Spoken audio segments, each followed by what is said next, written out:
He pays me to be his fake girlfriend, but I caught real feelings. It started as a simple business arrangement. Marcus needed someone to pretend to be his girlfriend at his family reunion because his mom wouldn't stop asking why he was still single at 32. He offered me $500 to spend one weekend acting like we were dating. As a struggling college student working 2 part-time jobs just to afford ramen, I couldn't turn down that kind of money. Marcus was sweet but awkward. He worked in tech, loved board games, and had never been good at talking to women. His family was convinced something was wrong with him because he'd never brought anyone home. We met at a coffee shop to go over the details of our fake relationship.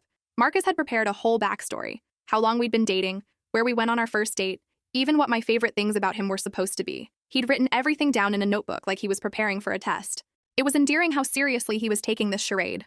The plan was simple: hold hands, laugh at his jokes, and convince his relatives that he was capable of having a girlfriend. But from the moment we arrived at his childhood home, something felt different. Marcus was genuinely nervous about me meeting his family, like my opinion actually mattered to him. He kept checking to make sure I was comfortable, bringing me water, and apologizing for his uncle's inappropriate jokes. It felt less like an act, and more like he actually cared about my experience.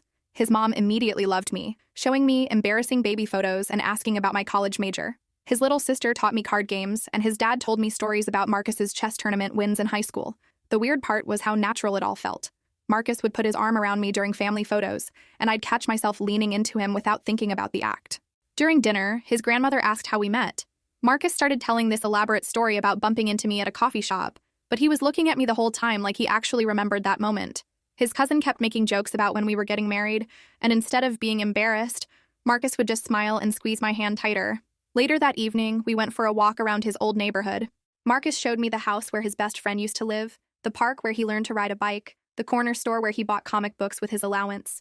He was sharing pieces of himself that weren't in our fake relationship contract, and I found myself genuinely interested in every story. That night, we were sharing his childhood bedroom, sleeping in separate beds like we'd agreed. But Marcus stayed up talking to me about his family, his job, his dreams of starting his own company someday. "Thank you for doing this," he whispered in the dark. "I know it's weird, but having you here makes me feel less like a failure." Something in his voice made my chest tight. This wasn't about the money anymore. The next morning at breakfast, his mom pulled me aside and said, "I've never seen Marcus this happy. You're good for him." I realized I wanted to be good for him, not just for a weekend, but for real. His sister asked if I'd come to her graduation next month, and I found myself saying yes before remembering this was all fake. When we got back to the city, Marcus handed me the $500 as promised. I almost didn't take it because accepting payment for what had started to feel like real emotions seemed wrong. "Same time next year?" he asked jokingly. "What if we didn't need to fake it next time?" I said. Marcus looked confused for a second, then his whole face lit up with the biggest smile I'd ever seen. "You mean like a real date?" 2 years later, his family still tells the story of how we met at that reunion, never knowing it was supposed to be fake.